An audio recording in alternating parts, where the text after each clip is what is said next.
अजीब लगता है ये देख के कि भगवान से भी लोग रूठ के बैठे हैं। जैसे भगवान सारी दुनिया में चुन चुन के सिर्फ उन्हें ही दुख देता है, जैसे कि शायद भगवान को उन्हें ही सताने में मज़ा आता हो।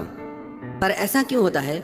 जब भी कुछ अच्छा होता है तो हम कहते हैं कि ये सब मैंने अपनी मेहनत से किया है, मैंने अपने हुनर और अपनी समझदारी से किया है। मनुष्य का स्वभाव है कि वो किसी भी अच्छे काम का क्रेडिट वो किसी और को नहीं दे पाता, पर हर गलत काम का जिम्मेदार वो दूसरों को ठहराता है। और जब कोई और नहीं मिलता तो फिर भगवान के ऊपर ही डाल देता है। हमारी हालत ऐसी है कि एक व्यक्ति रोज रेस्टोरेंट में जाता है कि रोज पूरा मेन्यू कार्ड पढ़ता है और फिर भी उसे शिकायत है कि मेरी भूख नहीं जाती, मेरा पेट नहीं भरता। कितना ही पढ़ते रहो, पानी पानी पानी, कितना ही मेन्यू कार्ड पढ़ते रहो, भूख मिटने वाली नहीं। भूख तब मिटेगी जो उस मेन्यू कार्ड में लिखा है वो आपके भीतर जाए। शब्द तो आपके मुंह से निकलते हैं, पर वो प्रार्थना आपके हृदय में नहीं जाती। जिस व्यक्ति के हृदय में प्रार्थना चली गई उसकी जिंदगी पूरी तरह से बदल जाएगी। उसका हृदय पवित्र और दिव्य हो जाएगा।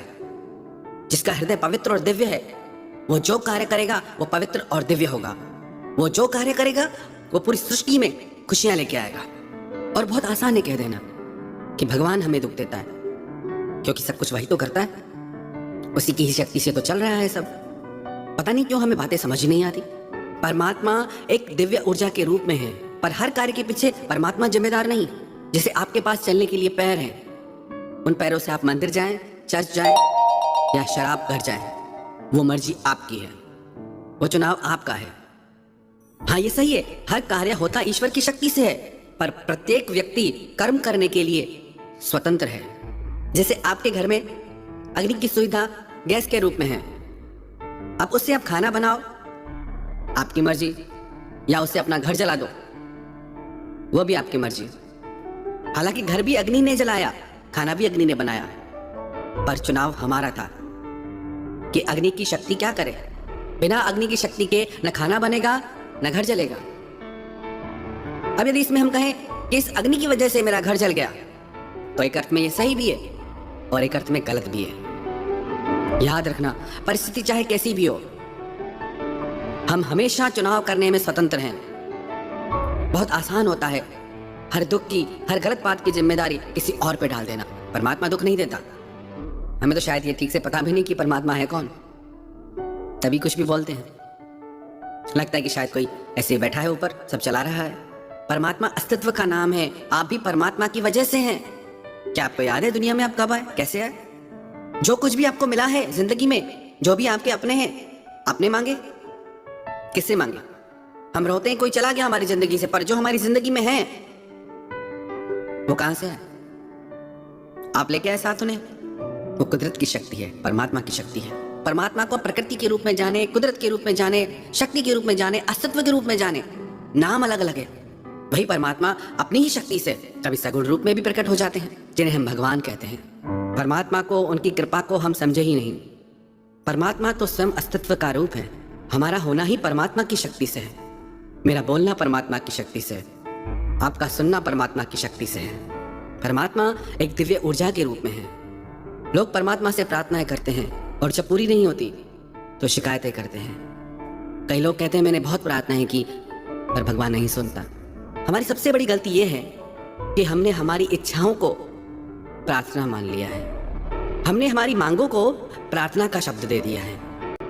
परमात्मा के आगे मांगना प्रार्थना का एक अंग जरूर है, पर वो प्रार्थना नहीं है। प्रार्थना से कुछ प्राप्त नहीं होता, प्रार्थना में प्राप्त होता है। वास्तव में प्रेयर का अर्थ क्या है, प्रार्थना का अर्थ क्या है? जिसमें आपका दिल डूब जाए।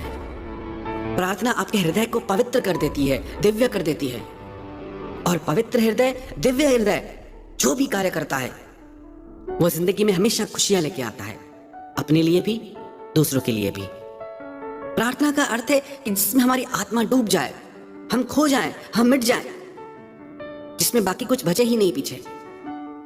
जब शबरी से भगवान राम मिले, शबरी को कुछ नहीं आता था, कोई प्रार्थना नहीं आती थी। भगवान राम को देख के उसकी आंखों से आंसू बहने लगे। राम शबरी की तरफ देखने लगे, शबरी श्री राम की तरफ देखने लगी। कितने ऋषि थे उस जंगल में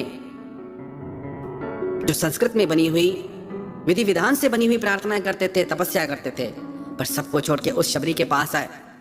एक ही प्रार्थना करती थी, कब आओगे हे राम, तुम कब आओगे? सालों साल, एक दिन नहीं, 2 दिन नहीं, पूरा जीवन। ऐसा नहीं कि जिस दिन श्री राम आए उस दिन उसको प्रार्थना का फल मिला, नहीं, हर दिन उसे प्रार्थना का फल मिला, हर दिन उसे प्रार्थना से आनंद मिला। प्रार्थना के बाद आनंद मिलता है ऐसा नहीं है, प्रार्थना करते समय आनंद मिलता है, प्रार्थना में आनंद है। हमने प्रार्थना के अर्थों को अभी समझा ही नहीं है। हमने ये मान्यता बना रखी कि प्रार्थना करने से कुछ मिलेगा, पर हमें ये बात समझ नहीं आती कि प्रार्थना में होने से कुछ मिलेगा। ऐसा नहीं है कि प्रार्थना रास्ता है और हमारी इच्छाएं मंजिल है। प्रार्थना अपने आप में मंजिल है एक। प्रार्थना आपके दिल की गहराइयों से निकलती है। प्रार्थना में आप अपना हृदय परमात्मा के आगे खोल के रख देते हैं। कई लोग पूछते हैं कि प्रार्थना में क्या बोलें, कौन सी प्रार्थना करें? कौन सिखा सकता है आपको? आपके हृदय की बात आपको कोई और कैसे सिखा सकता है? इसलिए फिर लोग कहते हैं कि हम रोज प्रार्थना करते हैं, भगवान सुनता नहीं। शायद तुम्हें पता ही नहीं कि प्रार्थना कहते किसे।